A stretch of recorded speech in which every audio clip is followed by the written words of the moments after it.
Breaking news చూస్తున్నాం. Vijayawada civil కోర్టులోని లిఫ్ట్లో సాంకేతిక లోపం సంభవించింది. సుమారు 40 నిమిషాలు లిఫ్ట్లో న్యాయవాదులు ఇరుక్కుపోయారు. 7వ అంతస్తులో లిఫ్ట్ ఆగిపోవడంతో ఊపిరాడక ఇబ్బందులు పడుతున్నారు న్యాయవాదులు.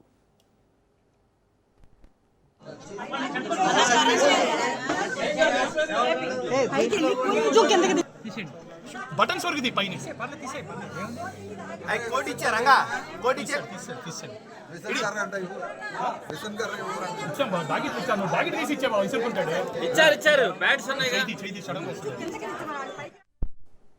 రైట్ విజయవాడ సివిల్ కోర్టులోని లిఫ్ట్లో అయితే సాంకేతిక లోపం సంభవించినట్టుగా తెలుస్తోంది. దీనికి సంబంధించి పూర్తి అప్డేట్స్ ని మా ప్రతినిధి సాయిబాబు అందిస్తారు. సాయిబాబు.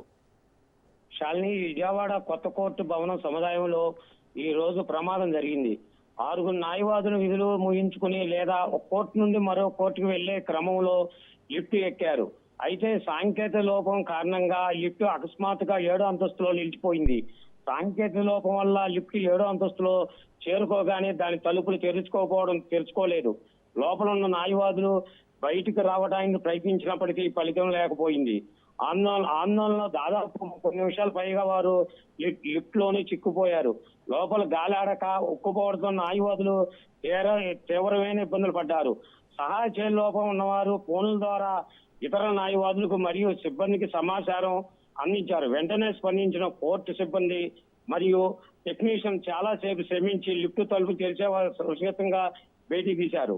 అయితే ఈ సమస్య ఇవాళతో గురించి కాదు, ఇదేంటంటే గతంలో కూడా న్యాయవాదులు తీవ్రంగా ఖండించారు. నిర్వహణ లోపం వల్ల కొత్త భవనం అయినటువంటి లిఫ్ట్లు నిర్వహణలో సరిగ్గా లేవడంపై ఆగ్రహం వ్యక్తం చేశారు.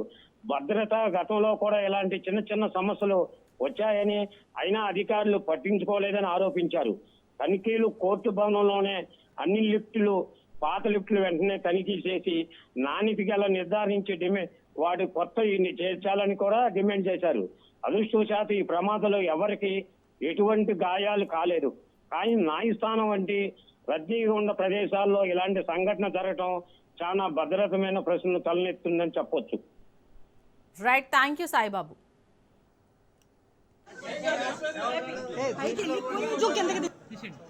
బటన్